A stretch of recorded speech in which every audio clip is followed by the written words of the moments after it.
The best of Money Matters. The Big Story. Welcome to The Big Story. I'm Hongbin, Jeong. Prime Minister Lawrence Wong has just announced his first full cabinet lineup today, marking a significant reshuffle.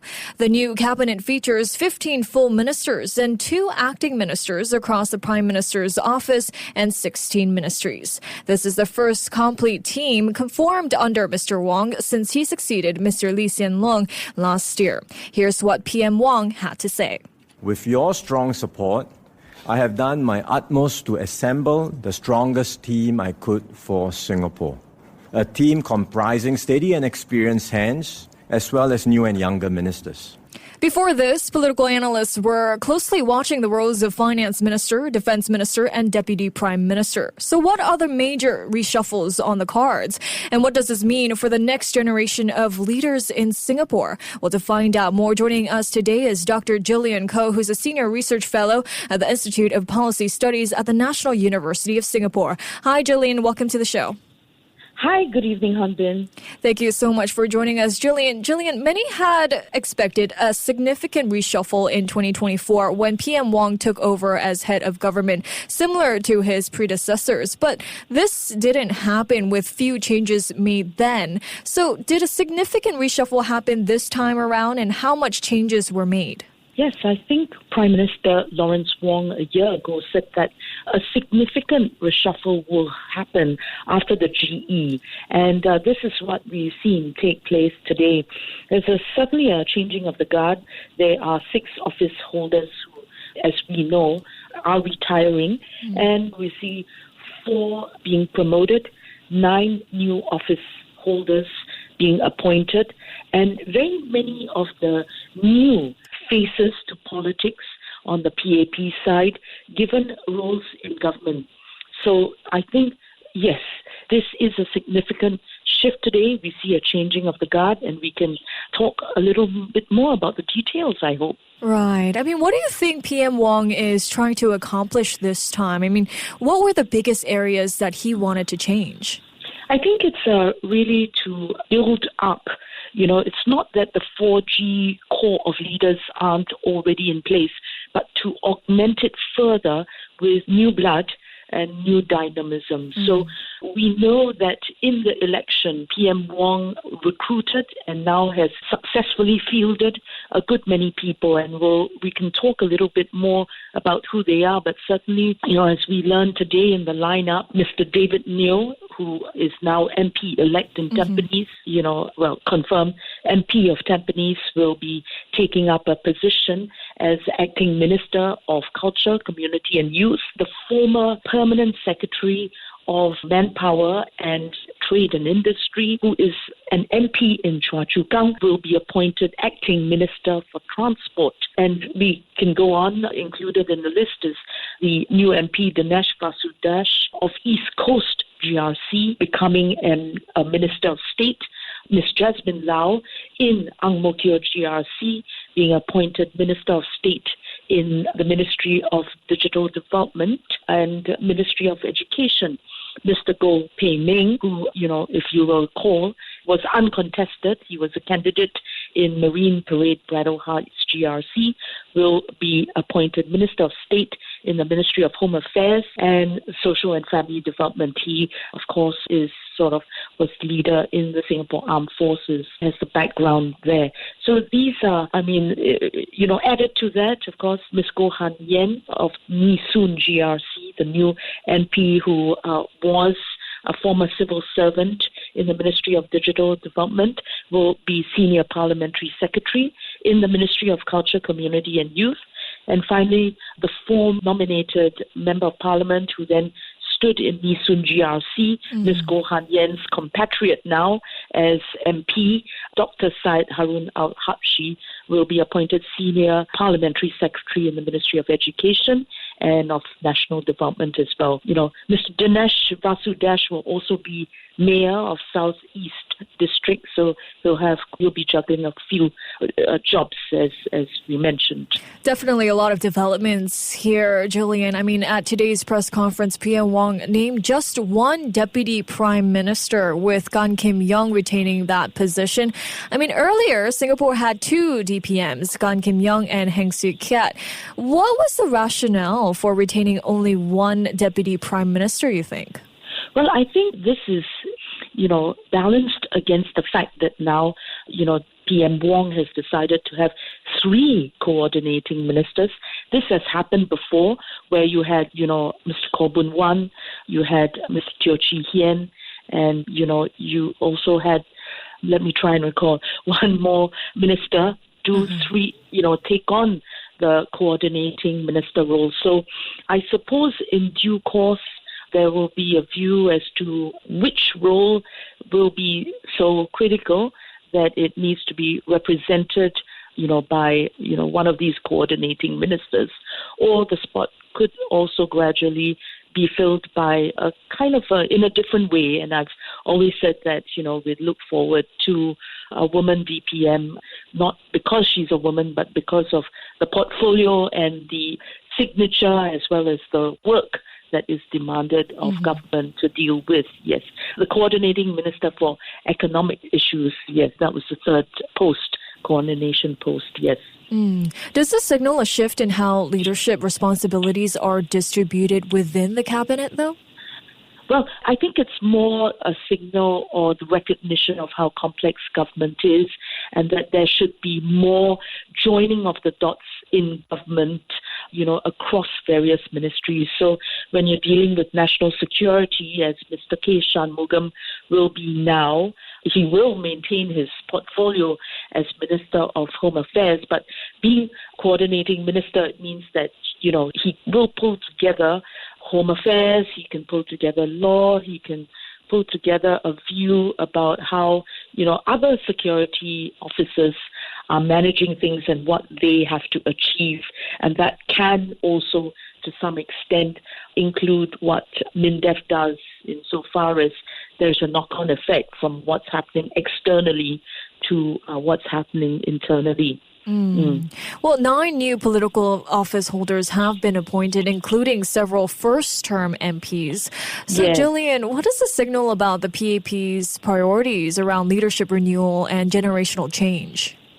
Well, I've mentioned those already, first-term MPs taking up quite a few, offices, and I think we expected this, that there needs to be leadership renewal, and, PM Wong has said that he's been at pains to find new people, new talent, to boost his 4G leadership core.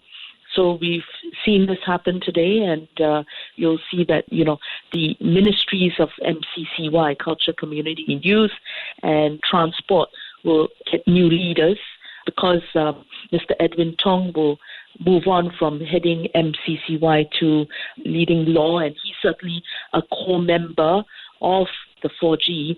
And then you'll see Mr. Chee Hong Tat moving to managing a very hot sort of spot, which is national development, and he makes way for Mr. Jeffrey Xiao, the former permanent secretary. So this renewal is excellent, and, it allows, as we say in Singapore, a long runway for, these younger or newer office holders to kind of get straight to the business of government, and then, over the next few years, then rotate within government so that they have, as we said, a whole of government view of how to manage Singapore and, serve Singaporeans. Back to that issue of coordinating ministers. You can have coordinating ministers, but you also want ministers or the office holders to really have exposure to various portfolios in government, so that they don't, have a frog in the well kind of view of how things are done, but see all the knock-on effects. And at the end of the day, when the rubber hits the road, Singaporeans are living the effects of very many policies all at the same time. And so, it's important to have specialization, but also not just have political leaders who are confined within their silos and only play towards their interests, but to look at right across how things work and what the knock-on effects are, what the trade-offs are, and at the end of the day, how, Singaporeans and Singapore business will be affected by their decisions because they've taken a more holistic perspective to things. So it will take time to not just warm them up, get them going, but really, this is the first step for very many of them.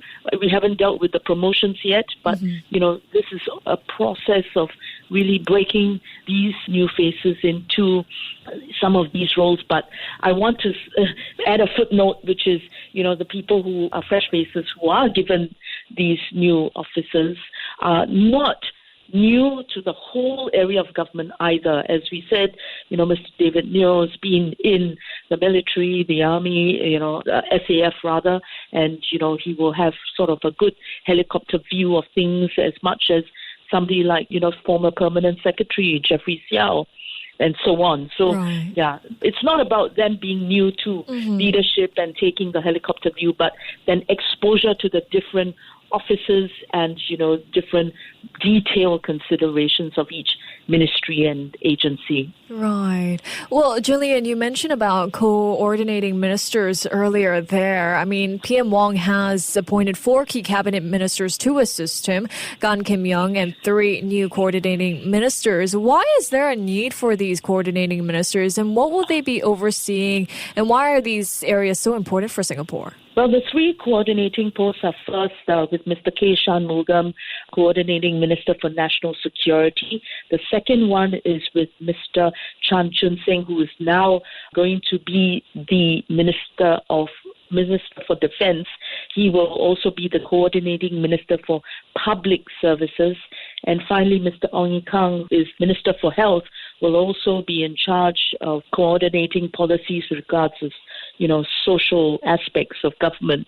So why the need? As I explained just now, government is getting more complex and, constituents, Singaporeans and Singapore businesses are saying, does the left hand know what the right hand is doing? And, they always ask that. So these coordinating ministers ensure that happens, that the right hand knows what the left hand is doing. And I think if we look at, say, Mr. Ong Yi Kang's role, we know that so much of PM Lawrence Wong's agenda has been to refresh and double down on providing, social support for Singaporeans, through their whole life cycle. And with very many changes, there's a lot that's needed to ensure that change is managed well. And we're talking not just about writing policies, funding policies, but implementation of policies.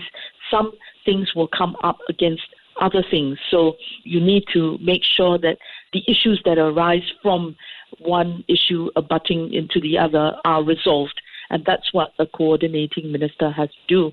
I think with public services as well, because at the end of the day, the whole machinery of government will depend on whether, public services are not just staffed well, paid well, but really that things are coordinated. So you know exactly where the gaps are in terms of staffing, in terms of capabilities, and you can fill that. So a coordinating minister will make sure that some of these gaps are plugged, or as they say, things can be restructured so that, what is the greatest need will get the resources it requires in order to achieve that. So if Lawrence Wong wants to really make a success of his Forward Singapore, then there's so many points to doing that, then having more coordinating ministers to iron out the issues will be a good thing.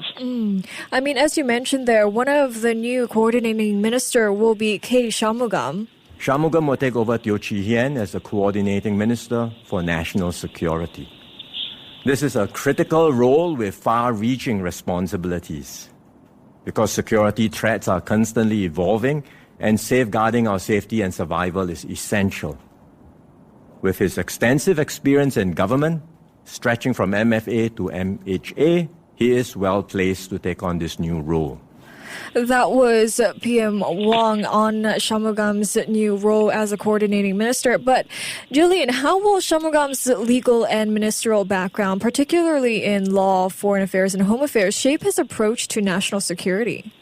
Well, certainly he will have had so many years of exposure to what the threats are. It's actually almost intuitive to have appointed him with his years of experience and exposure to becoming this coordinating minister for national security, taking over from Mr. Teo Chui Tien, who is retiring.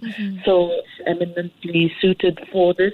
He most critically has been on top of threats to our internal security, homeland security, you could call that, and has addressed that on so many occasions. What he adds to it, I think, would be input, not from law or foreign affairs, but I think the extent, as I mentioned earlier, to which, foreign threats, external threats then enter Singapore and, present a threat to us. And this can be quite subtle, and you will have noticed, of course, in the general election, we had a prime example of how that happens.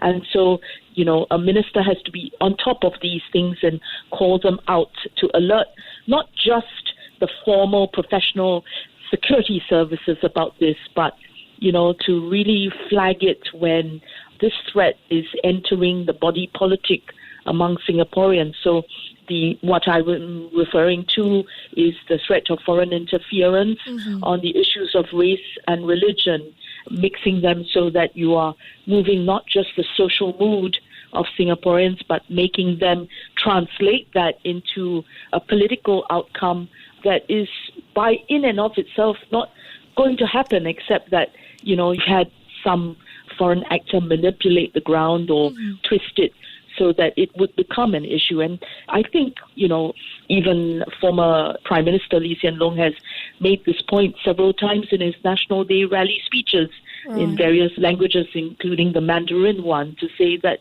while there's a lot of, geopolitical disruptions close to us in the neighborhood, these things have a knock-on effect, and there is every effort by protagonists to try and shift political and public sentiment in Singapore. So somebody has to be on top of this and coordinate, because if you just say, oh, it's just a local thing, then maybe you would neglect the foreign thing. And this foreign thing, you might think it's innocuous, but actually an internal threat. I mean, this is on top of the questions of terrorism and, radicalization domestically as well.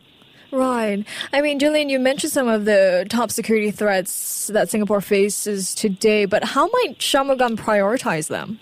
No, I think as coordinating minister, all of them are top priority to him. All right. Yes. All right. Yes. As in, it all has to be screened through and, brought together. And I think what, former SM Teo Chee Hian did was to actually, discern what would be an issue and make sure the relevant bodies check and suggest whether they have to be acted upon. And these are all very, deep-set professional services, but somebody has to pull together, all of them, because they are very specialized. And they might not necessarily on a day-to-day basis speak to each other, although they should. And so there must be a mechanism and then a leader who will pull it together and decide what is of priority and what is not. So, he will have to look at all of it and then decide what he has to act on immediately or in the medium term, and what measures and tools he has in order to have the specific ministers deal with them. And in his case, he's Minister of Home Affairs, so it is more, everyone else, who might have the key to a window to managing these. All right, Gillian. I mean, several other ministers have been reshuffled in the new lineup. Former Education Minister Tan Chun Sing will become the new Minister of Defense. Desmond Lee will move from the National Development Ministry to replace him as Education Minister. And meanwhile, former Transport Minister Cheong Tat will become the new National Development Minister. Why the sudden transition to an entirely different ministries? Oh, no, I think it's to be expected because, of course, the former Minister for Defense Dr. Ng Hen had already, indicated well in advance that he'd be retiring. So the big question leading up to today's reshuffle was who would replace him. Mm-hmm. So I think that it's clear with Mr. Chan Chun Sing taking over, that then the spot in education would open up. And as you mentioned, it'd be, no surprise that then somebody else would have to take over. Right. And Mr. Desmond Lee, who's, been in Ministry of Social and Family Development, he's, of course, latterly managed huge slew of reforms in relation to national development and specifically housing. So now, moved to take over from Mr. Chan Chun Sing. And Mr. Desmond Lee is certainly, a core member of the 4G leadership. So that's very clear. And of course, with Mr. Chee Hong Tat, with Mr. Desmond Lee moving out of MND, then there'd be a need, for somebody else to take over at MND and receive Mr. Chee Hong Tat, who was Minister of Transport, taking over. And I suspected or thought that he might actually be taking over from PM as Minister of Finance, because Mr. Chee Hong Tat has been the second Minister of Finance, but in this case he's now being tasked to manage very, very tricky portfolio, which is transport. It's always very difficult to move from transport to national development, and it's a very tricky one. Even though there have been a slew of reforms, people are concerned about affordability of housing and property market. Many people, it's very high stakes politically, because very many people are heavily invested in property, or people want to move into property, or retirees want to downsize and looking at getting the best price for it. But of course, people buying resale will be concerned about the high price they have to pay. Right. So it's a very, very tricky one. And, kudos to Mr. Chee Hong Tat, who's gone from one tricky portfolio, which is transport. Nobody's ever happy about that, to MND. But of course, we've seen yesterday that there have been quite a few, announcements about transport and how, in a way, the ministry has also checked off the delivery of several important infrastructural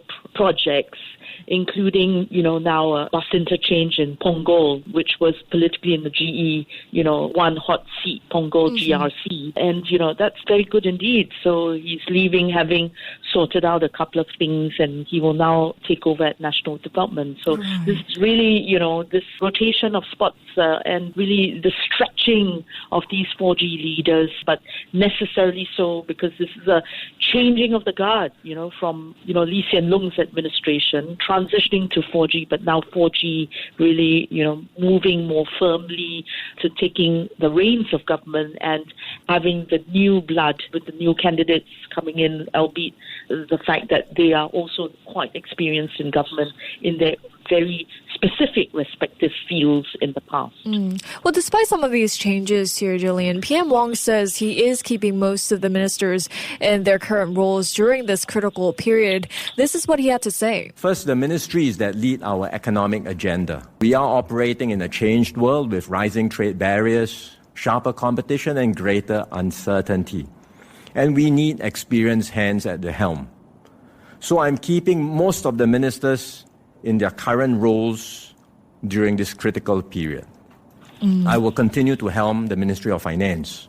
Do you think that it is a right move for PM Wong to keep ministers in their current roles? Why not a rotation? PM Wong has some leeway to make more changes after receiving such a strong mandate in GE 2025. So why not make more changes, Gillian? No, I think he made it very clear in the general election that he needed his task force man, Mr. Gan Kim Yong, to continue to steady the ship with regard to, economic policies. And Mr. Gan Kim Yong, DPM Gan Kim Yong, is the Minister for Trade and Industry. The argument is that he is not just well able, but he has the networks, and he has to bring all this to bear, where the rest of, was in this ocean that is very, very choppy waters with, post-Trump's Liberation Day measures. And even if he's walked back a few of the headline, moves, this is usually for just a temporary period. So it's a brief respite before who knows what else will come upon us. So you see that BPM Gan Kim Yong stays in place, that certainly the ramifications of policy will be on workers. So Dr. Tan See Leng stays in the Ministry of Manpower, and Mr. Lawrence Wong has said that he remains the Minister of Finance. This gives him the full reins on, the resources, certainly the financial resources, if these are needed to be brought to bear. But you will notice that he's also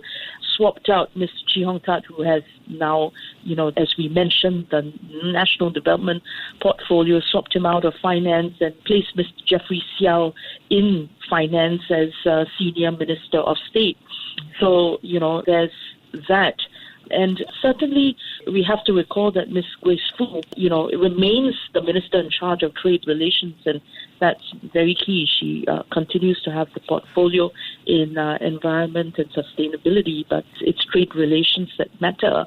Finally, we don't often think of it, but the Prime Minister has kept Dr. Balakrishnan as Minister for Foreign Affairs. And if you understand, so much of, trade relations and opening up our economic space has to do with diplomacy. And, you don't sew up trade agreements, new ones that you need, and interact with, various countries, and making sure that we have allies elsewhere without also the input of the foreign ministry. So that's also in place. But please bear in mind that, Tan See Leng is, not an old hand. So as I mentioned, Jeffrey Xiao is a new face to the portfolio. And so there's enough of the continuity and also a refreshing of, some of these positions. Yes. Well, speaking of continuity here, why didn't PM Wong relinquish his role as finance minister? How does he plan to balance this with his responsibilities as head of government? Oh, no, absolutely. As I mentioned just now, if Singapore is, in choppy waters because of what is going on elsewhere, then should there come acute stage in this process of rewriting, the rules of global trade and investment policies, then if something goes terribly awry, do need to, it's good that the Prime Minister really has a very direct hand on the resources, then he can design support systems and put them in place very, very quickly. Well, we can just don't have to think so far back. During the COVID crisis, you see that the government has to come up with support packages very quickly. And so, these are perilous times, then it is good for the PM to continue to be the Minister of Finance until we feel that, the situation is a little more stable or predictable. So I think that's good. And I think the second point is really that he has been working on financing the very broad social agenda under the Forward Singapore Plan. So, he has provided 2 installments by way of budgets 2024 and 2025 to financing that agenda. And it's good that there is that continuity to make sure that the agenda has all the resources it needs for successful implementation. So, I think that's key. But we can expect that over the next 2-3 years, if the situation, as I said, kind of becomes a little more predictable, then he can hand that over as a portfolio to someone else. Makes sense. Well, wrapping up the changes today, Gillian, does this cabinet lineup reflect the start of the 5G leadership buildup? When people talk about the 5G, we've got to see what is the longevity of 4G. And, this month marks the first year that Lawrence Wong has spent as Prime Minister.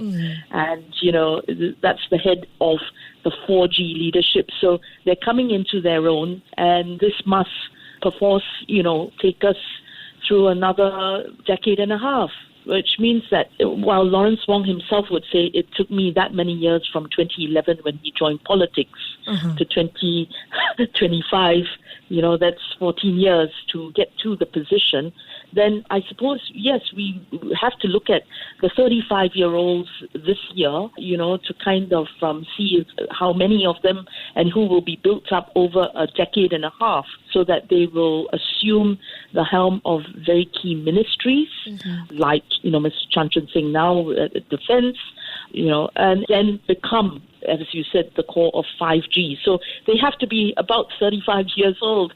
And so we're going to have to look for them among, the new MPs who are that age. Yeah. It cannot be, 5G would be 50 years old today. No, not at all. They are part of 4G, not 5G.